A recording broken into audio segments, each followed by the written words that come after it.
Hi everyone. So this is the lesson number 2 of a topic HTML5. I have already uploaded lesson number 1. So today's lesson I'm going to cover following topics. Heading tags हम करेंगे, P tag करेंगे and BR tag करेंगे. Before starting this video, I request you all to please subscribe my channel and अगर आपको मेरी ये video अच्छी लगेगी तो मेरे वीडियो को लाइक करना बिल्कुल भी मत भूलिएगा. So let's start. So first topic हमारा जो आज का है that is HTML headings.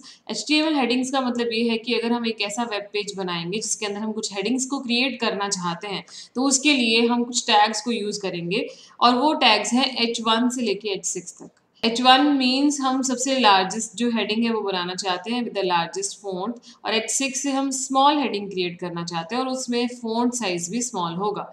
So H1 जो है वो हमारे पास एक ऐसी हेडिंग है जो सबसे बड़ी हेडिंग मानी जाती है और H6 को हम छोटी हेडिंग बोलते हैं. ठीक है, लीस्ट हेडिंग है वो वाली. तो अब हम क्या करेंगे, एग्जाम्पल देखते हैं. एग्जाम्पल में देखो मैंने H1 से लेके H6 तक सारे टैग्स को मैंने लिखा है और सबकी मैंने क्लोजिंग करी है. इसका मतलब ये सारे के सारे टैग्स जो है पेयर टैग्स हैं. पेयर टैग कौन से होते हैं? जिनकी क्लोजिंग होती है उन टैग्स को हम पेयर टैग्स बोलते हैं. H1 जहाँ पे मैंने लिखा है ये टैग की ओपनिंग है and this is the closing of a tag and the tag is close with the help of a slash that is known as a forward slash. Forward slash की help से हम इसको close करते हैं. Next tag हम देखेंगे. Next tag हमारे पास है पी टैग. पी टैग हमारे पास यूज होता है फॉर क्रिएटिंग अ पैराग्राफ. और पैराग्राफ अगर आपको क्रिएट करना है तो एक पैराग्राफ और दो पैराग्राफ के बीच में ऑटोमेटिकली स्पेस आ जाती है अगर आपने पी टैग को यूज किया है. तो बिफोर एंड आफ्टर एक पैराग्राफ के बिफोर एंड एक पैराग्राफ की आफ्टर अपने आप एक स्पेस जो है मतलब एक BR टैग की जरूरत नहीं पड़ती है, हमारे पास स्पेस अपने आप आ जाती है. एंड पी टैग भी एक पेयर टैग है. पी टैग के साथ हम एक एट्रीब्यूट भी यूज करते हैं and that attribute is align attribute. Align attribute क्या करता है? पैराग्राफ को अलाइन करने में हेल्प करता है. एट्रीब्यूट क्या होते हैं? जो टैग के अंदर लगते हैं उसको अलाइन एट्रीब्यूट कहते हैं. मैं प्रैक्टिकल भी पूरा करके दिखाऊंगी. पहले मैं टैग्स की जो है डेफिनेशन आपको समझाऊंगी एंड देन हम प्रैक्टिकल भी परफॉर्म करेंगे. अलाइन के जो हमारे पास अलग अलग तरह की वैल्यूज होती है, for example left, right, centre and justify. तो ये सारे प्रैक्टिकल मैं आपको परफॉर्म करके दिखाऊंगी क्या डिफरेंस होता है इनमें. तो हम ये बस ये सीखेंगे कि पी एक टैग है, पी टैग है और पी टैग के साथ हम जो एक एट्रीब्यूट यूज करते हैं दैट इज अलाइन एट्रीब्यूट. और अलाइन एट्रीब्यूट के हमारे पास 4 वैल्यूज होती हैं, left, right, centre and justify. Okay, so next चलते हैं. नेक्स्ट टैग हमारे पास है BR टैग. BR टैग की हेल्प से हम क्या करते हैं? BR टैग की हेल्प से हम जब भी दो वर्ड लिखेंगे या फिर दो लाइंस लिखेंगे, हम उन दोनों लाइंस को या दो वर्ड्स को सेम लाइन में नहीं लिखना चाहते हैं, हम उनको डिफरेंट डिफरेंट लाइंस में प्रेजेंट करना चाहते हैं. उस केस में हम BR टैग को यूज करते हैं. और हम ये भी कह सकते हैं कि जो BR टैग होता है वो वर्क लाइक एंटर की. ठीक है, BR टैग एंटर की तरह काम करता है. एंटर की जो हमारे पास कीबोर्ड के अंदर होती है जिसको प्रेस करते ही we move to next line. तो एंटर की तरह जो अगर आपको काम करवाना है तो आप BR टैग को यूज करेंगे. This tag is useful writing addresses और पोम्स. ये एड्रेस कैसे लिखते हैं? हम पहली लाइन में एड्रेस लिखते हैं, then we move to second line, then we move to third line, then we move to fourth line. तो इस तरह से अगर आप अपने एड्रेस को प्रेजेंट करते हैं तो उसके लिए हमें बार बार न्यू लाइन में जाना पड़ेगा. तो इसके लिए हम BR टैग को यूज करोगे. सिमिलरली आप पोम को लिखने के लिए भी नेक्स्ट लाइन में जाओगे.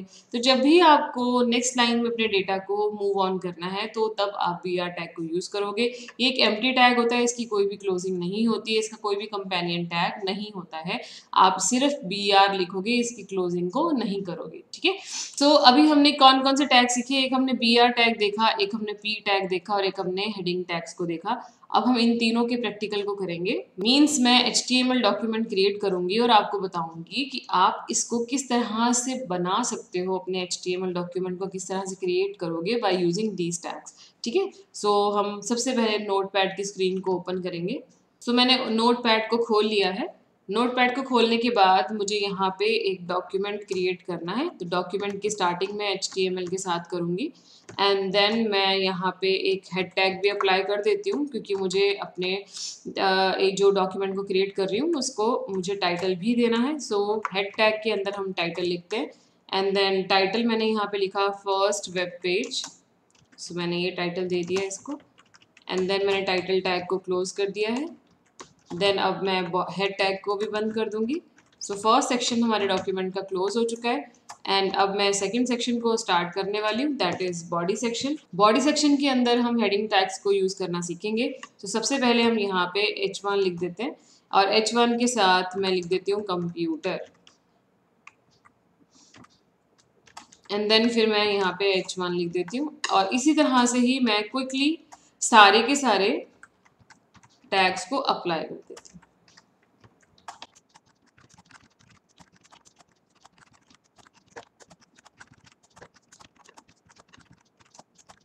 तो देखिए मैंने सारे टैग्स को अप्लाई कर दिया है, एंड देन अब मैं बॉडी टैग को क्लोज कर दूंगी, एंड मैं लास्ट में HTML के टैग को भी क्लोज कर दूंगी।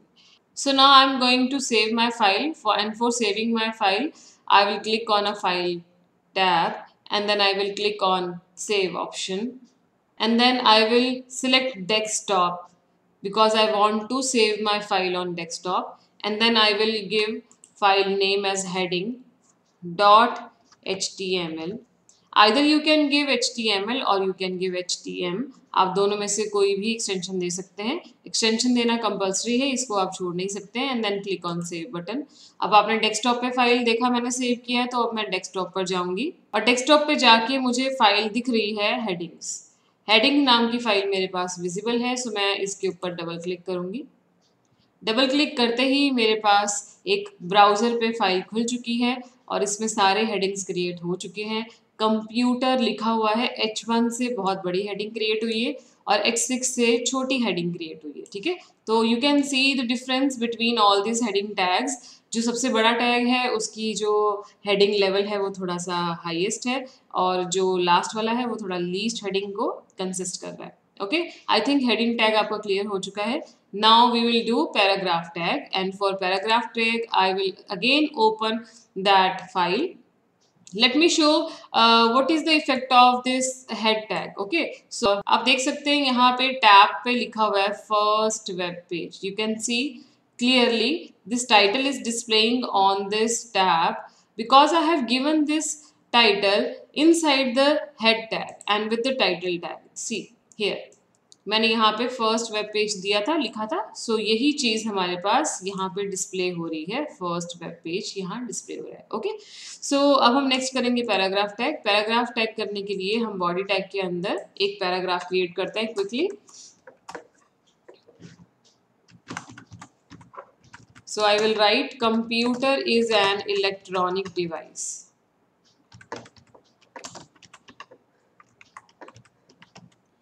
So for writing a paragraph, I required a lot of time, but I have no that much time.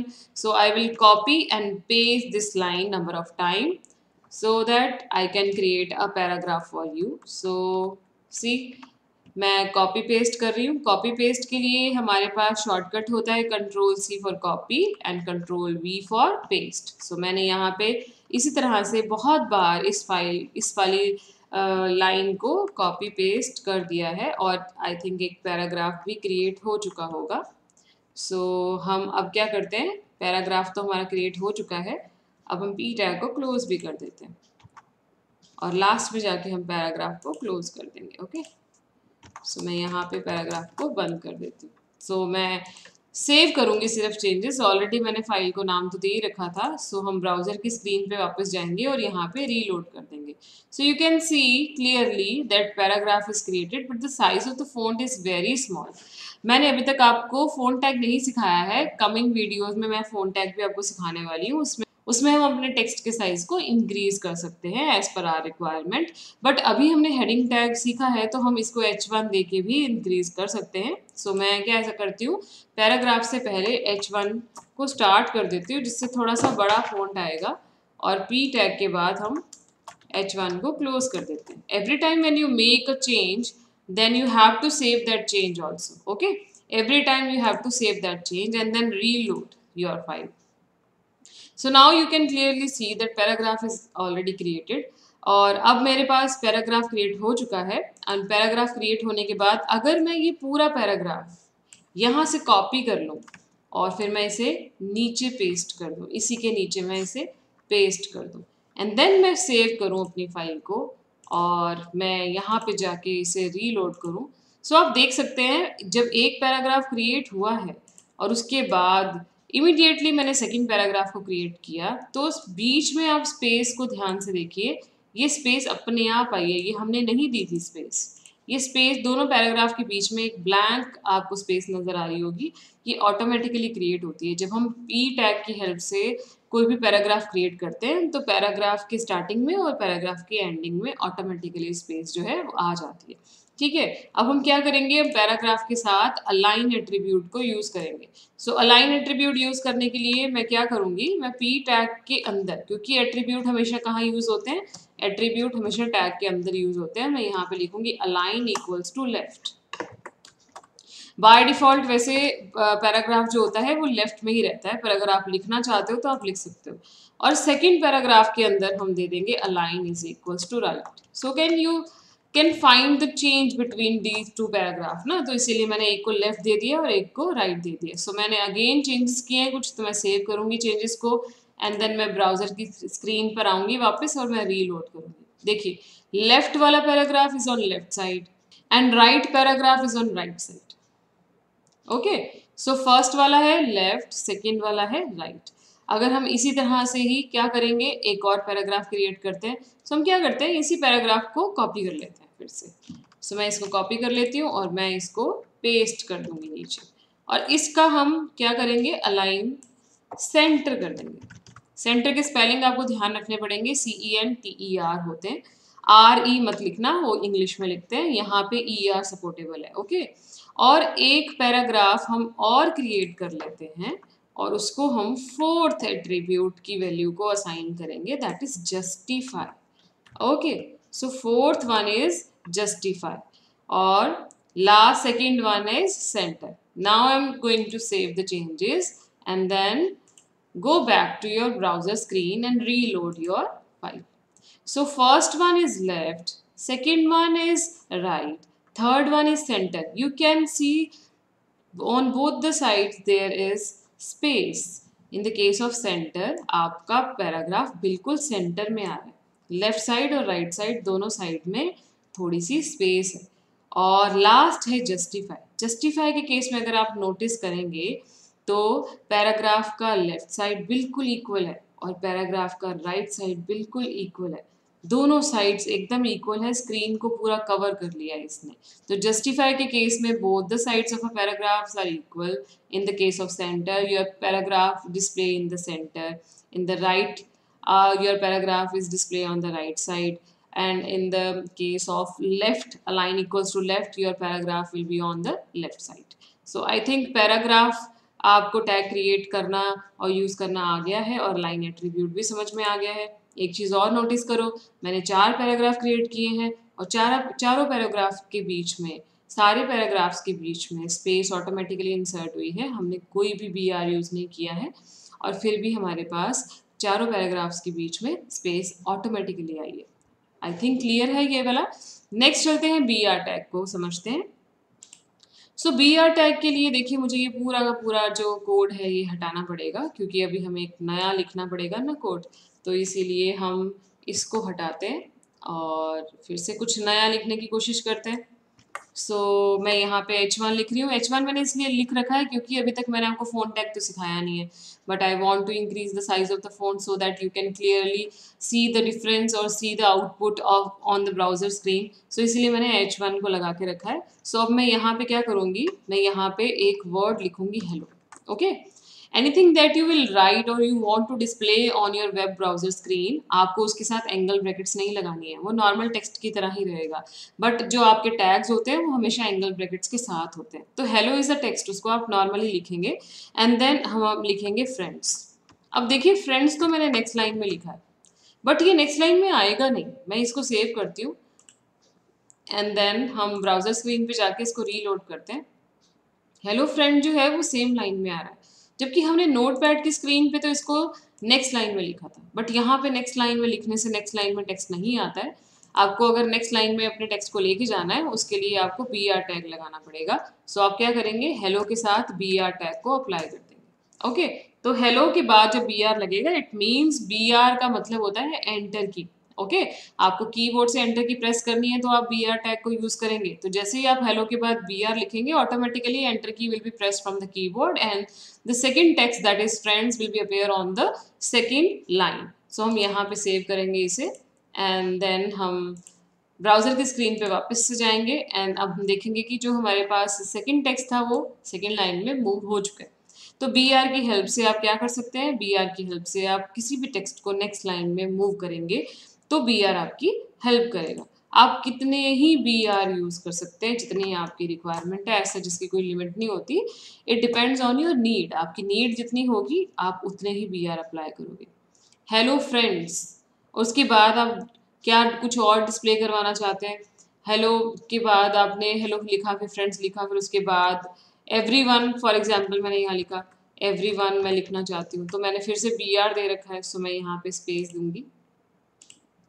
इसको सेव कर रही हूँ मैं एंड देन मैं ब्राउजर की स्क्रीन पे वापस से जाके रीलोड कर रही हूँ इसे। तो एवरीवन देखिए हमारे पास नेक्स्ट लाइन में आ चुका है। अब देखो अगर नोटिस करो तो मैंने पूरा का पूरा टेक्स्ट जो है वो नेक्स्ट लाइन में लिख दिया है। ऐसा ज़रूरी नहीं है कि आपको नेक्स्ट लाइन में लिखना है, आप इसको सेम लाइन में भी लिख सकते हो, कुछ भी प्रॉब्लम वाली बात नहीं है, आपका आराम से चलेगा। But if I am explaining anything to you, आपको अच्छे से एक्सप्लेन करने के लिए मुझे उसे लिखना पड़ रहा है नेक्स्ट लाइन में। अगर आप इस तरह से भी अपना टेक्स्ट लिखते हैं तो कोई प्रॉब्लम वाली बात नहीं है, वही सेम आंसर आएगा जो हमारे पास पहले आया था। ठीक है, कोई भी चेंज नहीं आ रहा, देखो रीलोड करने पे भी मेरा आंसर चेंज नहीं हो रहा है। तो अगर आप एक लाइन में लिखना चाहते हो आप एक लाइन में भी लिख सकते हो, और अगर आपने अलग अलग लाइन में लिखना है फॉर मोर क्लियरिटी तो आप नेक्स्ट लाइन में भी जाके लिख सकते हो। आई थिंक ये वीडियो आपको क्लियर हो चुकी है। अगर आपको कोई भी डाउट है तो आप कोई भी क्वेश्चन अगर आपका है तो आप उसको कमेंट बॉक्स में लिख सकते हैं, मैं उस क्वेश्चन का आंसर आपको इमीडिएटली दे दूंगी। और अगर आपको कोई और टॉपिक समझना है तो उसके बारे में भी आप कमेंट बॉक्स में भी मुझे लिखकर बता सकते हैं। और अगर आपको मेरी ये वीडियो अच्छी लगी है तो प्लीज़ मेरे वीडियो को लाइक कीजिएगा और मेरे चैनल को सब्सक्राइब कीजिएगा। So see you in the next video, bye bye.